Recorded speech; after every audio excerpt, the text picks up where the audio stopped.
Se llega a la maternidad o a la no maternidad por distintos caminos, pero siempre es una elección.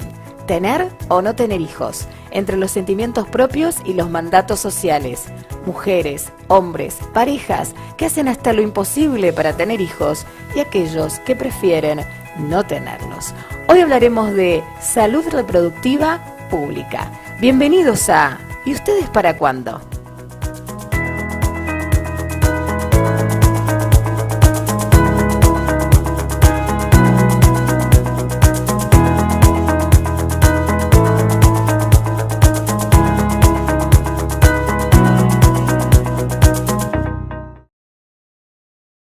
¿Cómo les va a todos? Bienvenidos a un nuevo capítulo de ¿Y ustedes para cuándo? Gracias por acompañarnos una vez más. Hoy vamos a estar hablando de una cuestión para informar, tener en cuenta que a veces muchas personas no tienen cobertura de obras sociales y también están en la búsqueda para tener un hijo. Por eso vamos a conversar con ella, que nos va a estar desasnando de muchísimas cosas que quizás vos también allí tenés ciertas inquietudes, dudas y demás. Me estoy refiriendo a la doctora Patricia Perfumo. Ella es médica especialista en reproducción humana, es la directora de la unidad de reproducción humana médicamente asistida que funciona aquí en la ciudad de Rosario en el Hospital Centenario. Así que bienvenida, Patricia, a nuestro programa. ¿Cómo les va? Buenas tardes, Karina. Gracias por la invitación, especialmente a las chicas y parejas de Abrazo por la Vida. La verdad que es una oportunidad muy linda para mí para poder compartir con la audiencia que ustedes tienen y contarle un poquito lo que hacemos desde un espacio que a veces no es tan divulgado. Exacto, sobre todo porque, bueno, existe una ley de reproducción médicamente asistida en nuestro país con, bueno, la cobertura de medicación, tratamientos y demás. Así que vamos a hablar un poquito de qué sucede con el ámbito público y específicamente allí donde vos estás al frente, ¿no? Con esto, ¿no? Con las personas que quieren acceder y qué sucede. ¿Se puede lograr? Sí. Bueno, te cuento, nosotros empezamos a trabajar ya cuando sabíamos que la gestión de la ley iba a ser algo inminente, con el apoyo del gobierno de la provincia de Santa Fe para poder dar respuesta a la problemática de los trastornos de la fertilidad.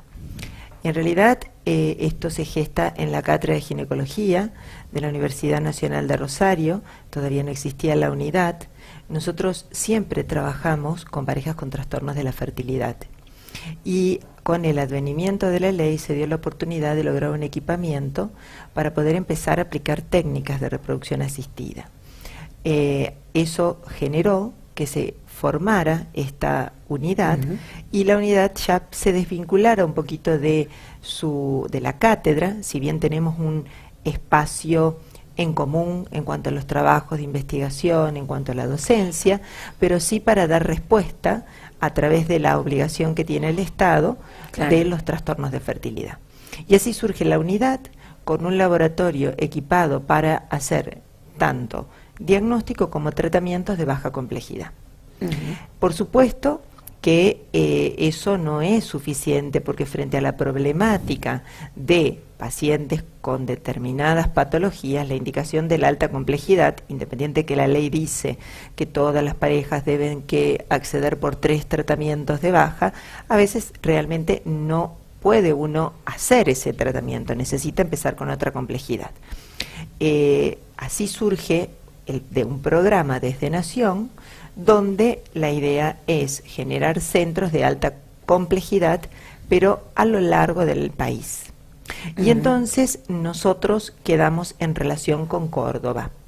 En realidad, como eso todavía no se ha podido articular, decidimos desde la unidad y con el apoyo del Ministerio de terciarizar en este momento a los centros privados, los pacientes que necesitan cobertura de este tipo de tratamientos. Eso es importantísimo, Patricia, porque esto la gente lo desconoce, ¿no? Que en realidad... Sí, yo creo que sí, porque bueno, hemos tenido a veces algunas situaciones que se hacían festivales o eventos para juntar plata para tratamientos de alta complejidad, y la realidad es que bueno, esto nosotros lo hemos divulgado a los médicos. A lo mejor no se divulgó a la población, pero sí los médicos que trabajan en los centros de salud, los médicos que trabajan en el hospital de referencia, tanto el Iturraspe, por ejemplo, el Cuyen, el Hospital de Venado, todos los hospitales de Rosario saben que existe esta unidad, tienen su mail para poder mandar.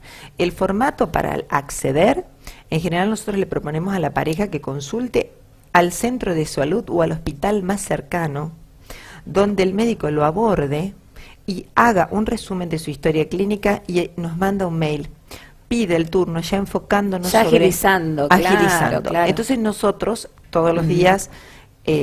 Mariana, que es nuestra secretaria, abre ese mail y va dando los turnos, imprimiendo también, sabiendo de qué patología es la que los está derivando. Si es un trastorno del varón, si es un trastorno de la mujer, o si no los han podido estudiar, porque a veces en algunos lugares es más limitado el recurso para el estudio, vienen y se estudian en el Hospital Centenario, que es donde está la URMA, ¿no es cierto?, donde funciona. O sea, de esta manera en la cual están trabajando, Patricia, se podría decir que están cubiertos todos los tipos de tratamientos. Sí, nosotros hoy estamos dando respuesta a todos los tipos de tratamiento, lo que sí aclaramos que es condición sine qua non que las parejas tengan AFOS negativas, es decir, no tengan cobertura de la obra social, porque el Estado va a dar respuesta a los pacientes donde no tengan un aporte a lo una están obra necesitando. social. Exactamente.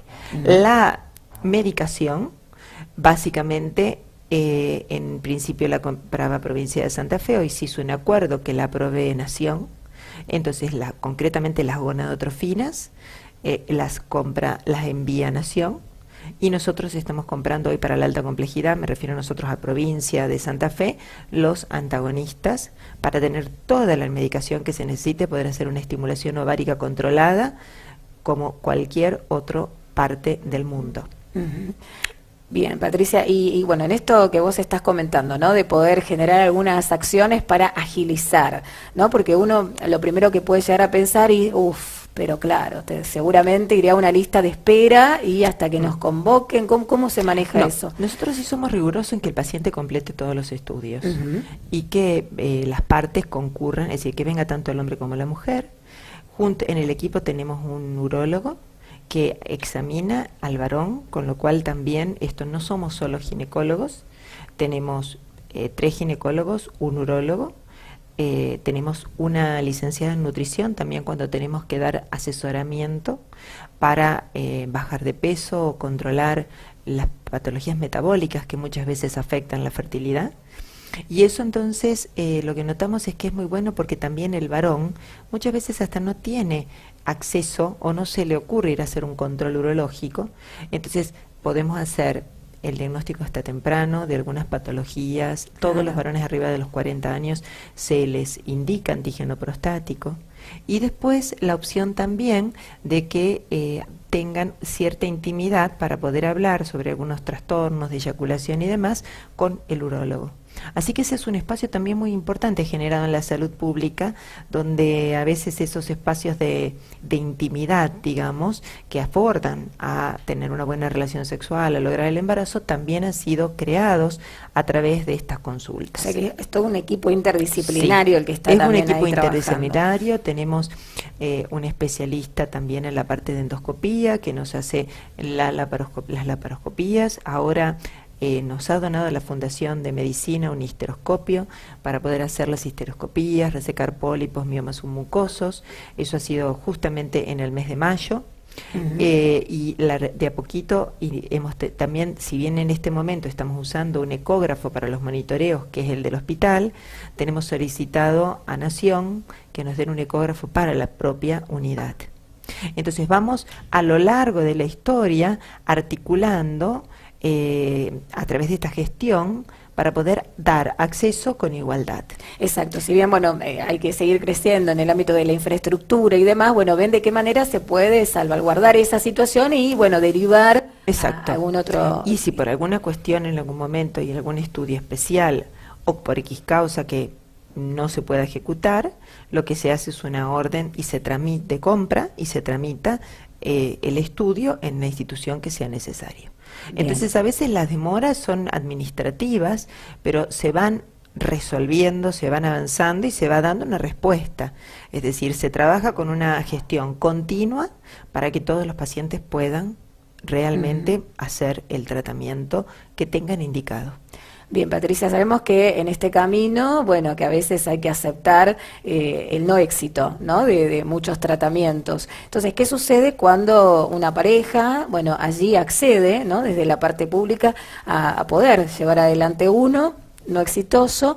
¿Cuánto tiempo después deberá pasar, ¿no? ¿Cómo es que ustedes llevan adelante esto, ¿no? ¿A qué le dan prioridad? Quizás a una pareja que este es su primer tratamiento, el que ya lo hizo, bueno, tendrá que esperar un poquito más. Nosotros en realidad hacemos, las inseminaciones tienen muy corta espera, lo que sugerimos es un intervalo de 60 a 90 días por la estimulación ovárica, y la alta complejidad en general, como hay mayor demanda, pero tampoco no es una demanda que esté taponada, más o menos son un intervalo de 4 a 6 meses entre cada tratamiento para volverlo a repetir. Es decir, en una situación máxima. A veces realmente si podemos acelerarlo en mujeres jóvenes, en mujeres que corre a lo mejor por su insuficiencia ovárica el tiempo, tomamos en cuenta también esos parámetros para que no estén mucho tiempo en lista de espera. Nosotros hoy, por ejemplo, los pacientes que están esperando para el tratamiento son 15 pacientes que de acá a fin de año van todos a terminar su tratamiento. Es decir, que manejamos un pool de pacientes que están estudiados y que están ya organizados y vamos ordenando las fechas en que van a hacer sus tratamientos. Bien, así que es importantísimo todo lo que estás transmitiendo, porque como decíamos, hay muchas personas que desconocen, ¿no? Que hay una cobertura ya por parte de los estudios previos, todo este equipo interdisciplinario trabajando, ¿no? En pos de que esta persona o esta pareja pueda llevar adelante un tratamiento. Vos hablaste antes de la preservación de la fertilidad, ¿no? De poder cuidar nuestra fertilidad, algo que, bueno, a veces muchos no tienen en cuenta, ¿no? Entonces, desde esta unidad también ustedes han llevado adelante algún tipo de campañas también para concientizar, informar. Sí, nosotros como tenemos también un espacio de escuela a través de la universidad, la realidad es que surgió una iniciativa en el 2016 con los estudiantes de ciencias médicas de hacer una campaña de divulgación, y de ahí surgió una encuesta donde investigamos sobre determinados hábitos y costumbres, yo diría, y investigamos qué sabía o qué opinaba la población sobre cómo impactaban, por ejemplo, el riesgo de tener una infección de transmisión sexual, sobre la fertilidad, cómo impactaba los hábitos de tabaco, de marihuana, cómo impactaba el peso, tanto el alto peso como el bajo peso, y fundamentalmente el impacto de la edad, que creo que el gran desconocido en todo esto es el impacto de la edad. Porque yo siempre digo que las mujeres mantenemos jóvenes porque tenemos anti-aging, fitness, etcétera, alimentación saludable, etcétera, pero los ovarios nuestros nos ponen un reloj biológico y nos marcan el time donde empieza y donde termina. Exacto. Entonces, hay un hueco importante donde no se divulga lo suficiente. Entonces hoy la mujer que ha ido empoderándose y culturalmente y socialmente desempeña tareas, a los 28 o 30 años su objetivo no es la maternidad. Su objetivo es completar su inserción social, económica, su independencia. Y ¿qué pasa? Nos olvidamos que ese es el mejor momento para embarazarse. Entonces hay que trabajar también por esa conciencia. Primero porque no es mandatorio que todo el mundo tenga que posponer el embarazo. Los sistemas de salud tendrían que entender que deben acompañar a la mujer con sus guarderías, con sus espacios de donde si se embaraza no tengan miedo de decir que está embarazada, sino que puedan pedir la licencia de embarazo. Ha pasado en países que se han envejecido, sobre todo nórdicos, porque las mujeres no se reproducen, las parejas no se reproducen. Entonces, si vos tenés un segundo hijo, te pagan hasta la escuela secundaria. Es decir, te dan un año libre en el trabajo con goce de sueldo, situaciones que tienen que ver con que entendieron que la mujer se tiene que reproducir en determinada edad. Eso todavía no se divulga, no se concientiza, y la mujer hasta a veces tiene miedo de que se entere la patronal o el jefe de que está embarazada. Eso tenemos que empezar también, no solamente a promover que se vitrifiquen óvulos, sino también a promover que haya un cambio de conciencia, que las mujeres entendamos que tenemos a nuestro cargo la reproducción y que no es un castigo, es algo maravilloso que nos pasa y que tenemos que priorizarlo tanto como priorizamos nuestra belleza, como priorizamos nuestro estudio, como priorizamos nuestro trabajo. Entonces, eso también deberíamos empezar a tomar conciencia y divulgarlo distinto, porque nuestras jovencitas ordenan la escala de valores en otro sí, formato, y además, Patricia, ¿no? me parece que teniendo en claro esto y con toda esta información, sí podrán elegir, ¿no? Porque Por podrá supuesto. elegir la que no quiere tener hijos como la que lo quiere tener, pero entendiendo esto, ¿no? Que hay también Un momento, ¿no? Es decir, bueno, voy postergando la maternidad, total, bueno, no es ahora mi etapa, y claro, cuando me acordé, ya era tarde, Tal ¿no? cual. Y optar, si no, por poder vitrificar o preservar ovocitos. En este momento, la vitrificación está de la mano con la enfermedad, es decir, la cobertura, tanto en la obra social como en el Estado, para criopreservar gametos, Sí, sí. está cuando uno está enfermo, es decir, uno va a hacer un tratamiento con quimioterapia, ya sea por alguna enfermedad reumática o por alguna enfermedad oncológica. Sabemos que eso daña al esperma, al óvulo, entonces ahí se puede preservar. Pero no cuando uno decide posponer la maternidad. Eso no está todavía contemplado con cobertura de la obra social, la criopreservación para maternidad diferida, como decimos nosotros, así en los términos más técnicos, ¿no? Bien. Y esto que vos decías, Patricia, antes, bueno, que ustedes desde esta unidad están llevando adelante cobertura hacia todos los tratamientos. ¿Qué pasa cuando una mujer decide encarar la maternidad sola? También puede acceder a un donante de esperma, Sí. o aquella mujer que, bueno, recurre a ir a ovodonación, lo mismo. Estamos hablando Sí. de absolutamente todo. Sí. Bueno, nosotros recibimos consultas de mujeres solas. Tenemos pacientes que han hecho tratamiento con inseminación con semen de donante. Es Bien. decir, esto está contemplado tanto en la ley como en el servicio, y ya todos los días tenemos mujeres que a determinada edad, viendo su situación particular, toman la decisión de una maternidad sola, monoparental.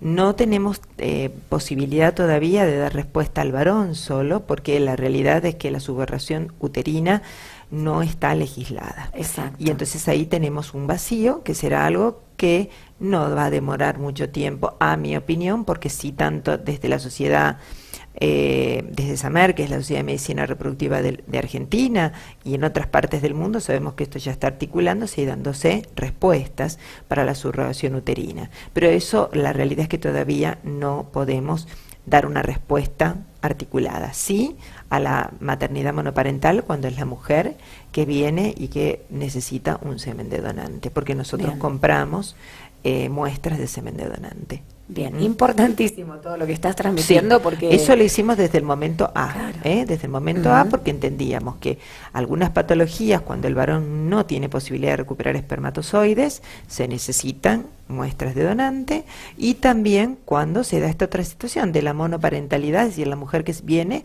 y quiere tener un hijo y tomó la decisión. En esos casos, siempre la mujer suele estar acompañada de otras mujeres o de una familia que la apoya para tomar esa decisión. Y eso también te iba a preguntar, Patricia, dentro de este ámbito. Bueno, sabemos que toda esta situación trae muchos vaivenes emocionales, ¿no? Por todo lo que se va viviendo en el mismo camino. ¿Ustedes dentro de ese equipo también cuentan con algún tipo de apoyo desde ese lugarcito, Sí. psicológico, Bueno, emocional? en general nosotros siempre ofrecemos el acompañamiento psicológico en algunas situaciones particulares. Sobre todo la ovodonación está previsto, no es un limitante, Ajá. pero está previsto que tengan un espacio de diálogo, más que nada porque este tema de la ovodonación hace ruido en algunas instancias, cómo lo cuento, dónde lo digo. Entonces, esos espacios también se trabajan con personal que entienda de la salud emocional. Entonces, en este momento, nuestra psicóloga está por una cuestión personal de licencia, pero sí está previsto y articulado que tengamos asistencia y acompañamiento psicológico, no solamente para los tratamientos, sino para la beta espera, es decir, hasta que está ese resultado, Sí, esos sí. famosos 12 días que son los peores, que uno tiene que atravesar, ¿no? Ujú. Qué interesante, Patricia. Y antes vos hablabas, bueno, de estas mujeres, ¿no? Que deben tener en cuenta el momento, ¿no? Sí. El ideal, entre comillas, Sí. convengamos, como para, si se decide tener un hijo, bueno, llevarlo adelante. Pero ¿qué pasa con la menopausia prematura, la menopausia precoz, que ahí aparece, que inesperadamente es algo que no planeamos? Sí, esa es una patología, la realidad, muy difícil de poder, de poder acompañar e identificar. ¿Qué es lo que pasa hoy en día? Las mujeres, nuestra preocupación no es embarazarnos, sino no quedarnos embarazadas cuando no deseamos. Exacto. La mayoría de las pacientes en las que he diagnosticado menopausia precoz ha sido casi casualmente porque suspendieron el anticonceptivo y no volvieron a menstruar. Y consultan por eso. Pero lejos de imaginar que podían tener un problema orgánico que le esté causando su menopausia. Entonces, hoy creo que es importante cuando la mujer tiene 30 años que los ginecólogos en general les recomendemos hacer un chequeo de cómo está su función reproductiva.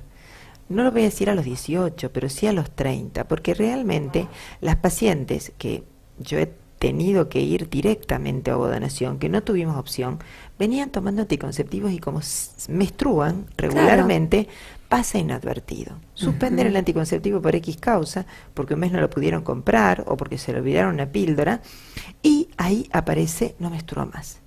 Y la realidad que es tremendo para esa paciente darle uno la devolución, porque como ella ciclaba regularmente con el anticonceptivo, nunca se había imaginado, nunca su imaginario estaba la opción de una menopausia. Hoy esto se habla más. Y entonces las mujeres empiezan a estar alertas porque si mi mamá dejó de menstruar a los 40, vienen y consultan, mi mamá dejó de menstruar muy joven, yo quiero saber cómo estoy. Y por otro lado, porque mediáticamente hay escritos, libros, hay periodistas que han puesto esto en el tapete, y entonces hoy, por suerte, tenemos la consulta. Quiero saber cómo estoy en qué estoy, mi infertilidad. Yo siempre digo que tener un hijo se hace de a dos, que yo puedo ser muy fértil, pero después me enamoré de un azospármico que no, a lo mejor no está generado en el hombre esa preocupación, y la problemática la voy a tener igual. Totalmente, bajo control, nada. Bajo control. Porque siempre seguimos cargando la fertilidad a la mujer. Yo hablo con los entrenadores de mi hijo y lo he tirado, que creo que hacer un espermograma estaría dentro de los controles que se le hacen a cualquiera de los jóvenes, que hacen deporte, que entran a una universidad, porque diagnosticaríamos tantas veces patologías que se puedan mejorar. O, tengo un volumen o tengo un número de espermatozoides reducido, guardamos hoy una muestra de semen, que es mucho más fácil que guardar óvulos. Pero todavía ese es otro espacio, como la maternidad la carga a la mujer, entre comillas, no le damos importancia al varón, y el varón en esto también sufre y padece tanto. Y la verdad que sacar una muestra de semen en un ingreso universitario, en un ingreso laboral, es algo tan simple y nos permitiría hacer un diagnóstico temprano para poder criopreservar, por ejemplo, o para poder estudiar, que eso es otra cuestión que yo le he dado muchas veces cuando he tenido oportunidad de reunirme con gente que es el que ordena las pautas de salud. Y la realidad es que haríamos diagnóstico temprano y generaríamos conciencia de quién tiene que no posponer tampoco la maternidad. Así que esto no lo dejemos solo para las mujeres. Y además tiene que ver con este cambio cultural que que nosotros venimos promoviendo precisamente desde este programa, ¿no? Porque un joven a los 20 años, no está pensando precisamente en la paternidad, Totalmente. ¿no? Ni mucho menos en su no fertilidad. Totalmente. Pero si esto se empieza a naturalizar, como vos planteás, Patricia, que sea una cuestión de rutina, ¿no? No solo pensando solo en la mujer. Aparte, te voy a decir algo, en los azospérmicos tienen mayor incidencia de cáncer testicular.